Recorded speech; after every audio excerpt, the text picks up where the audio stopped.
If only I could win some bigger jobs, it would make my life and my business so much easier and so much more profitable.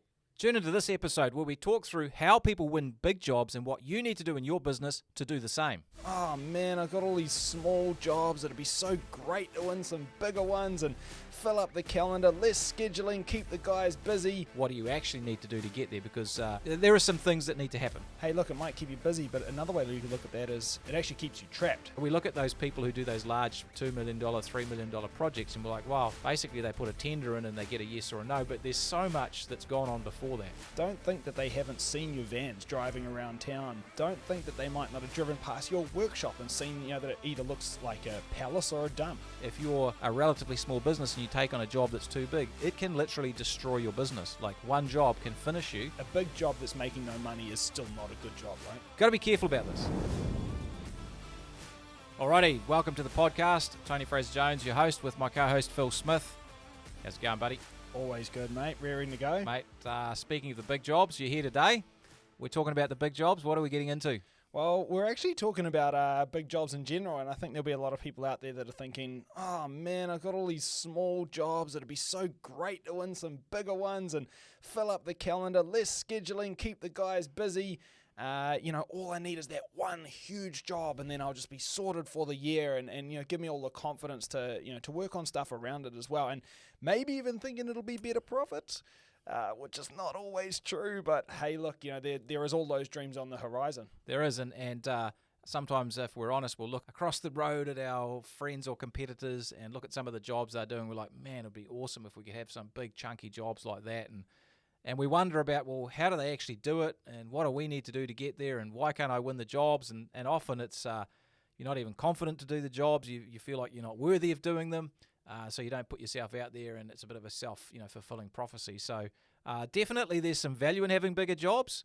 It's not always roses. There's some pitfalls as well. So I think today we want to get into, what's the process you go through to actually win bigger jobs? What do people do? And if you're not in that position now, what do you actually need to do to get there? Because there are some things that need to happen. Yeah, absolutely. I'm sure you got a story to kick us off. Well, I do. It's kind of related. It's about Moby Dick. It's one of your favourite bedtime stories, isn't it? Yeah. Ahab, he was hunting this whale.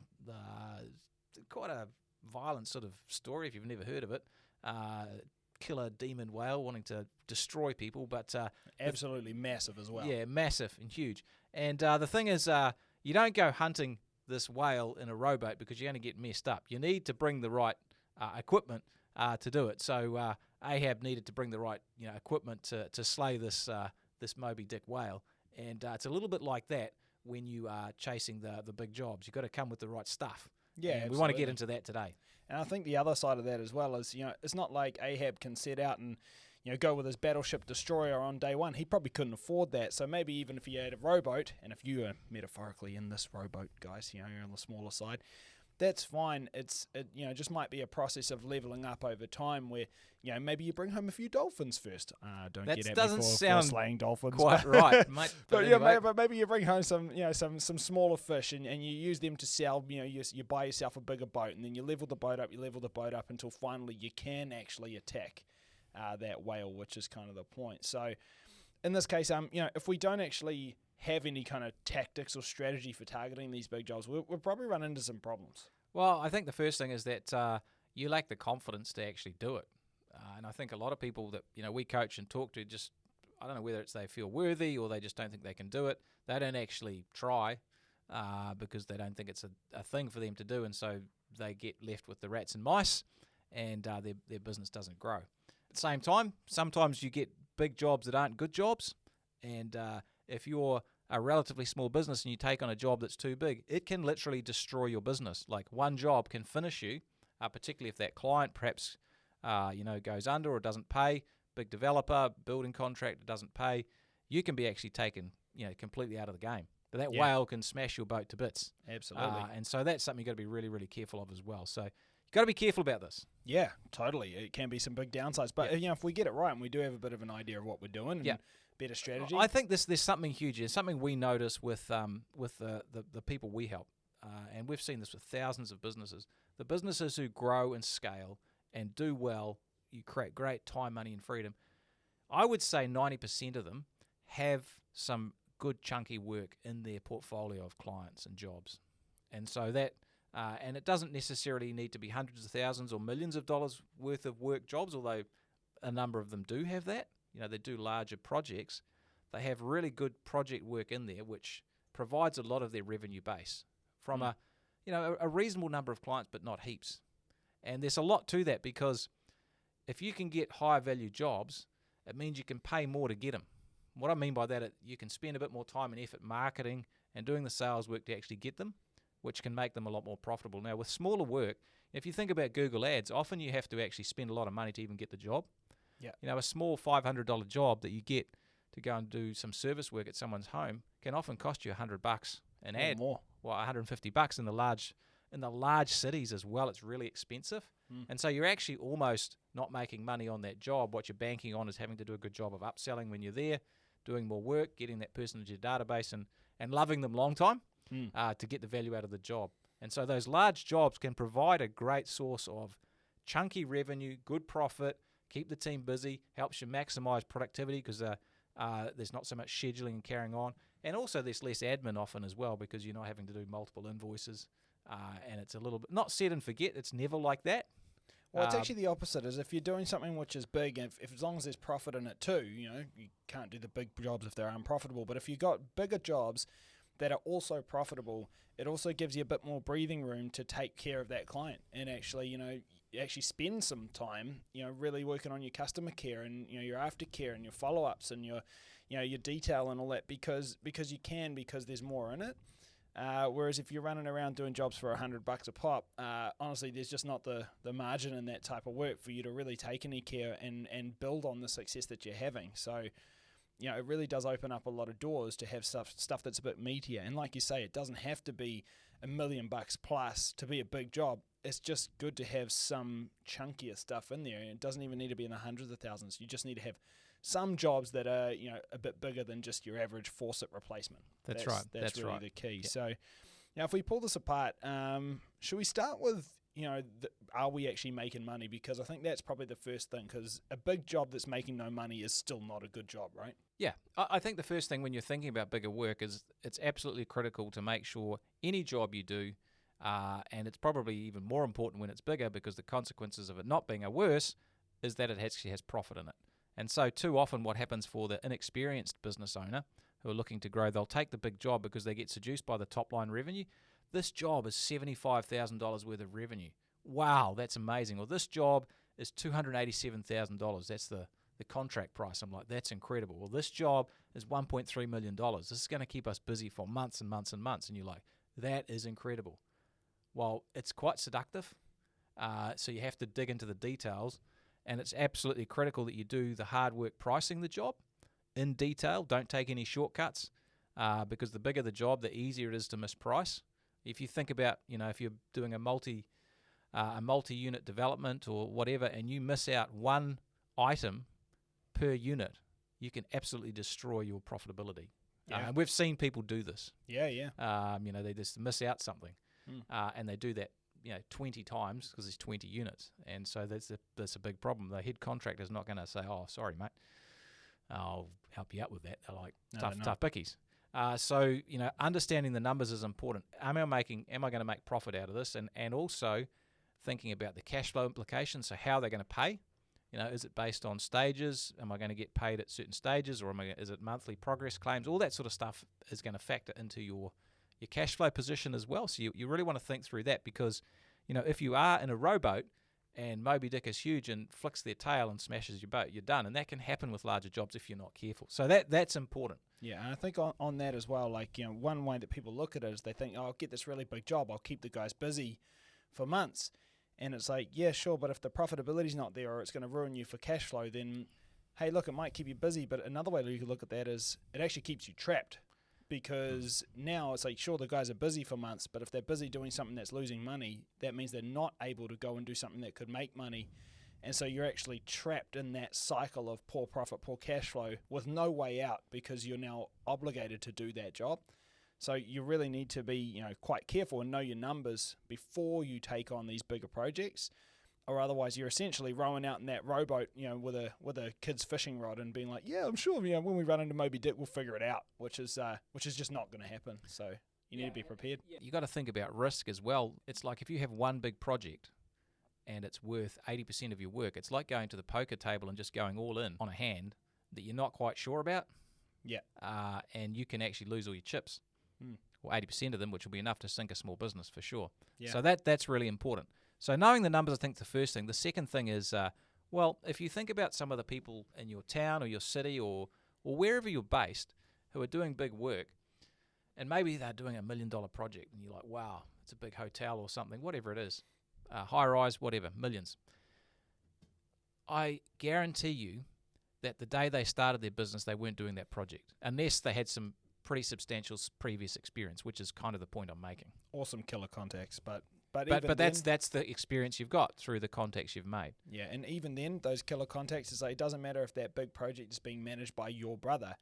If you don't have the capability and credibility, your brother's still not going to use you, because otherwise he's setting himself up for failure too. So the thing is you do need to have some of that clout already, or otherwise you just can't actually win those jobs in the first place. That's exactly the point. So fear and greed kills wealth more than anything else. Yeah. Fear, greed, and impatience. Sorry, impatience is the key one here. Yeah. And so often we're a little bit impatient to get to where we want to go without taking all the steps we need to get there. And so you think about those people, there'll be a bunch of steps that they've gone through. Now, that might have taken them 5 or 10 years to get there, or 3 years, whatever it is. There'll be a period of time that's actually quite difficult for you to copy instantaneously. You actually got to go through the process of building up your street creds and your risk profile so you can actually get there. Yeah, because you don't want to take a project that's 80% of your work. Ideally, that's actually quite risky, particularly in the environment today where a lot of contractors and renovations and projects are actually going under. Inflation, interest rates, costs have all gone up. Nobody wants to buy stuff, so it's difficult. So you've got to be really careful about that. So it's better to think about, okay, that's my long-term plan. How do I get that bigger job? What are the steps I need to take along the way? So what projects can I do in the next 6 months which are bigger than I've already done? Yeah, exactly. Bigger than I've done, but not the biggest I'll ever get either, because you need to build your way up. It's like going to the gym as well, right? Like, Tony bicep curls, half a kilo, which is great. It's good for him, But if he wants to curl, the 30s like me, then he's going to have to work his way through, to the 1s and then the 2s and eventually the 5s, Tony.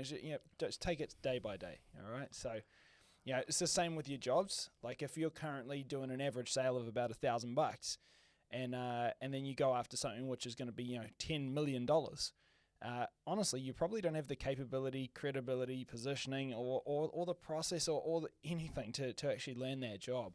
So going after it straight away, it would be impatient and greedy. But if you're going for something that's a bit bigger, maybe 10,000, then 15, 20, 50, move your way up, then you've got a chance to actually build that infrastructure and credibility and and ability really underneath it, and then you target bigger and bigger all the time, and you work your way up, and that's actually how it happens. Yeah, the two sides we're talking about really are your internal side, which is your ability to do the project, to sustain the project, to sustain the risk if the project actually doesn't work, because sometimes the bigger projects, high risk, high reward, and sometimes they do go south, and when they do, they really hurt you badly, really badly, so you've got to be careful. But on the other side, like any other sales process, it's about the credibility that you bring to the client. Now, we've got lots of clients, we can think of them in our boardroom program, who will get a job that's worth $1.3 million, plumb out a large industrial unit or a supermarket or whatever it is, something big, right? High rise. Now, they get that job because they can do that job, and there's not many people in their area who can do it. But it's exactly the same. It's credibility. It's like they've done the yards. They know that the client knows that they're good for it. It's not even like it's jobs for the boys, so to speak. It's just jobs for the people who can do the job. Yeah, that's right. Well, we've got one client in particular I'm thinking of, and he tends to get, there's a certain chain of supermarkets, and he tends to get, all the work from those supermarkets nationwide. And the thing is in order to do that, you need to have a business that can actually service all the supermarkets nationwide. There's a certain amount of guys you need to have, a certain amount of infrastructure. There's office firepower you need to be able to actually, get all the things done they need done, all the compliance they want. And so the thing is, if you're, one guy with 2 apprentices, look, the chances are you can't even service that one supermarket in your town, let alone nationwide. So it's the thing is you do need to have a certain amount of horsepower to actually target certain types of work, and I think that's really the point. And how you get that horsepower is by building it up over time. And Absolutely. so I think, like you talked about, the fact that I can curl, Half a kilo. yeah, 5 kgs. Yeah, it's about a pound. Yeah, 3 reps. It's good. 1 yeah, pound. 1 pound is not really got anything to do with this actually. It's more like You got to build up, Tony. You put that's the reps right. in over But time. you might take a high performance athlete. Maybe someone who's is a great athlete. Maybe they're into basketball. Let's say great athlete. They play lots of muck up games of basketball, and they may actually have the physical capability and the athletic ability and even the mindset to be an NBA player. But you're not going to take them from there and just put them in the NBA 3 weeks later. Like, that doesn't work. Yeah, that's They right. have to actually You build prove up. yourself through You have to prove yourself, through the grades. and you actually have to develop the ability as well. There's two sides to that. So that's the process here. So I guess if you are wanting bigger jobs, you can get bigger jobs straight away by changing your intention, which is like figuring out who I want to target, where the bigger jobs I can get. And let's say you're doing smaller jobs now. Let's say you're doing HVAC stuff, or you're doing heat pumps and air conditioning, and you do a lot of small back-of-wall installations that are a few $1,000. Well, you might transition to doing whole house ducted systems. That's the first transition, and maybe they're $10,000, $15,000.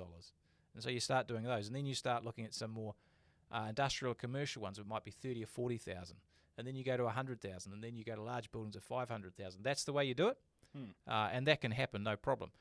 So that I think the target market is a key place to start. Is the type of work I'm doing something that can be a bigger jobs, and figure out what those might be, and then the intention is important. Hey, I'm going to look for some of these bigger jobs at the right margin and start hitting on them, getting into them. That'll build your confidence, and then it's a step-by-step process from there. Yeah.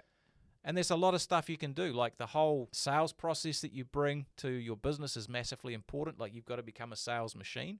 And, we look at those people who do those large $1 million, $2 million, $3 million projects, and we're like, wow, basically they put a tender in and they get a yes or a no, but there's so much that's gone on before that. There's the price of entry they've had to pay to even be able to do the tender, to even be asked to be involved. So they've done a lot of this building up already. Yeah. But to get there, you've got to become ultra professional. You've got to position yourself as an expert. You have a strong sales process where you do the sales process well, and that means things like having good scripts, good processes when you go and visit people on site, turning up dressed for success with a clean vehicle and a tidy uniform, answering the phone when you need to. All that sort of stuff really counts to start building up the street creds until you get to a certain size where it's just obvious you've got them because you've done the projects. You don't need to prove that anymore. You've already done it. And even then, I would still project it. Well, for sure, sure. Like, if you're putting it out there, it's important. I mean, if you think about any type of work, even if you are just tendering for a massive job, you're putting in a bid and you don't actually have an opportunity to really say much. It's like, don't think that these people, the QS on the other side, who's actually looking at these tenders and deciding who to go with, don't think that they're not looking you up online. Don't think that they're not checking you out on your social media and seeing whether or not you look credible. Don't think that they haven't seen your vans driving around town, nicely wrapped and looking sharp. Don't think that they might not have driven past your workshop and seen, that it either looks like a palace or a dump. These things do play a part. And so, all of this is going to, attribute to your positioning. So there's stuff that you do, when you actually have a bit more control over your sales process, like you are going to make sure that you're presented really well in all your online platforms, that your vans are nicely, sign written, that everything looks tidy, that your uniform is clean, tidy, professional, and that, you speak in a way that is confident and sure of yourself and things like these are all things you can do when you have control. But even when you feel like you don't have control and you feel like that hasn't been in there, like, don't think it goes unnoticed. And all of this does paint a picture of a capable, incredible business that can handle a bigger project and be trusted to do a good job. Yeah, it's massive. I mean, that whole ecosystem you develop around your business through socials and the branding, if you like, does play a massive part in your ability to keep stepping up the levels of jobs. Because what do people want to know? Well, it's the same selling one-to-one, know, like, and trust. I know you, like you, and trust you. Well, it's the same business to business. The business has to know you, like you, and trust you. And trust you is about credibility and ability to do the job at the right pricing, of course. But you've got to have that credibility that they see that you can do the job. And so that all feeds, and even the speed at which you do your admin and your variations and your pricing is important. The way you put your quotes and your bids together.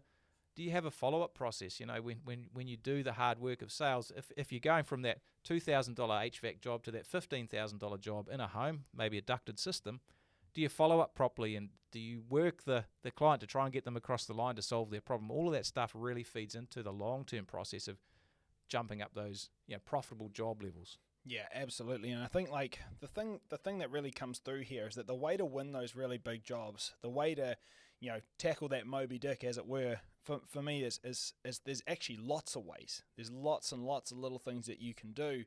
And it's unlikely you have a harpoon big enough to shoot Moby Dick in one shot. It's going to be that death of 1,000 cuts, where there's lots of different things that are all impacting your positioning, your professionalism, your ability and credibility to actually get this job done. There's lots of little things you can do, and actually the bigger the job, the more of those little things you have to employ in order to actually be able to take that on and actually win it. And in order to accumulate an arsenal of all of those little things, it does take time. Like we said earlier, it's not the kind of thing where you set out on day one and immediately have all of that available to you. Some of that just comes with reps and your time. Well, it does take time, but time is not the only thing it requires. So if you just wait for time, that won't happen. It's about intention, isn't it? About doing these things, and I think rather than turning up in a rowboat, you're actually bringing a battleship.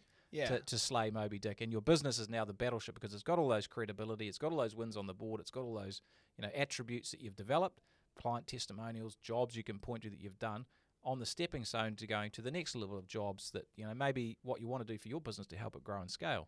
Yeah, absolutely. Well, should we land this plane? Getting bigger and more profitable jobs will help you grow and scale your business quickly. The key to success, though, is to be patient and take each step along the way as you build your credibility with your market and protect the risks of doing bigger jobs for your business so that you can grow and scale the type of work you do effectively and profitably. Thanks heaps for listening. We'll catch you all again next time. See you later. Congratulations on being part of a select group of savvy business owners who are taking their businesses to the next level. And to help you on your journey, don't forget to check out our show notes for a copy of our free book, The Profitable Tradie, and other valuable resources. Thanks for being a part of this special group, and we'll see you in the next episode of the Profitable Tradie podcast.